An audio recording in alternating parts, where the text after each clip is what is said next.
ഹരേ കൃഷ്ണ. ഓം നമോ നാരായണായ. ഓം ശ്രീകൃഷ്ണ പരമാത്മനേ നമ. ഇന്ന് നാരായണീയം 35-ാം ദശകത്തിലെ 7-ാമത്തെ ശ്ലോകം നോക്കാം. ശ്രീരാമൻ രാവണനെ വധിച്ച് സീതയുമായി അയോധ്യയിലേക്ക് മടങ്ങുന്നതാണ് ഈ ശ്ലോകത്തിൽ വിവരിച്ചിരിക്കുന്നത്.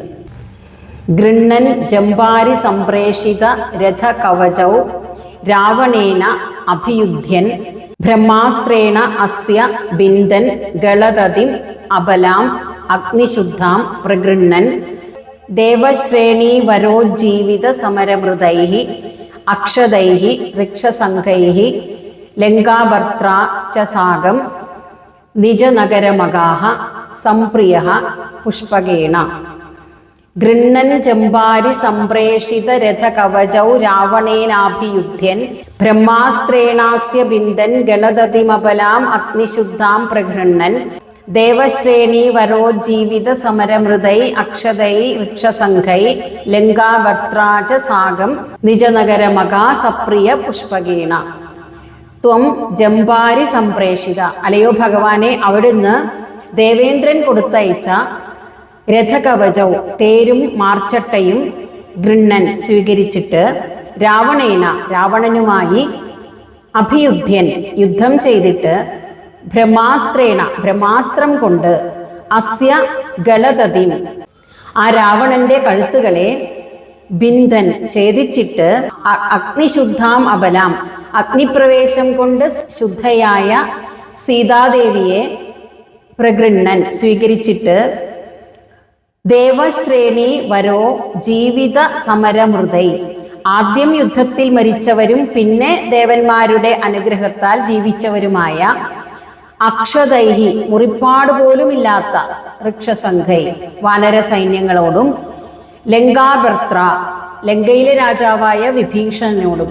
രാവണന്റെ മരണശേഷം വിഭീഷണൻ ലങ്കയിലെ രാജാവായി അഭിഷിക്തനായി. അതാണ് ലങ്കാരാജാവായ വിഭീഷണൻ എന്ന് പറഞ്ഞിരിക്കുന്നത്. ച സാഗം, വിഭീഷണനോടും കൂടി സപ്രിയ, പത്നിയായ സീതയും ഒന്നിച്ച് പുഷ്പകേണ, പുഷ്പക വിമാനത്തിൽ നിജനഗരം അഗാഹ, തൻ്റെ നഗരമായ അയോധ്യാപുരിയിൽ എത്തിച്ചേർന്നു.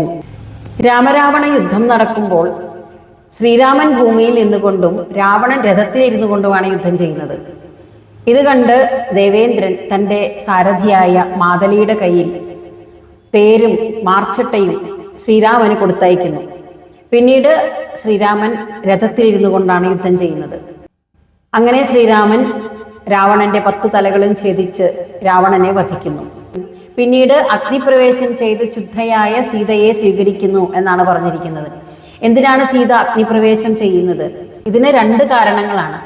ഒന്ന്, ശ്രീരാമന് സീതയുടെ മേൽ യാതൊരു വിധത്തിലുള്ള സംശയങ്ങളുമില്ല. എങ്കിലും മറ്റുള്ളവർക്ക് സീത പരിശുദ്ധയാണ് എന്ന് കാണിച്ചു കൊടുക്കുന്നതിന് വേണ്ടിയാണ് സീത അഗ്നിപ്രവേശം ചെയ്യുന്നത്.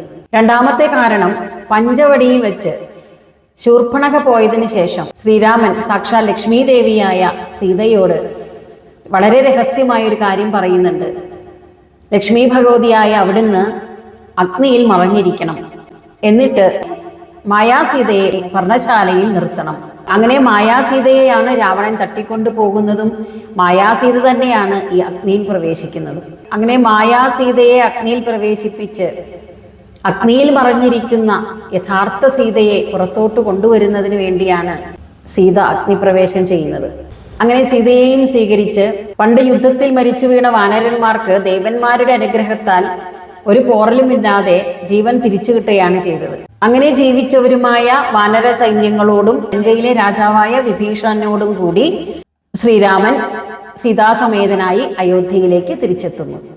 ഗൃണ്ണൻ ജംബാരി സംപ്രേഷിത രഥകവചൗ രാവണേനാഭിയുധ്യൻ ബ്രഹ്മാസ്ത്രേണാസ്യ ബിന്ദൻ ഗളദതിമബലാം അഗ്നിശുദ്ധാം പ്രഗൃണ്ണൻ ദേവശ്രേണീവരോജ്ജീവിത സമരമൃതൈ അക്ഷതൈ ഋക്ഷസംഘൈ ലങ്കാഭർത്രാ ച സാഗം നിജനഗരമഗാ സപ്രിയാ പുഷ്പകേണ.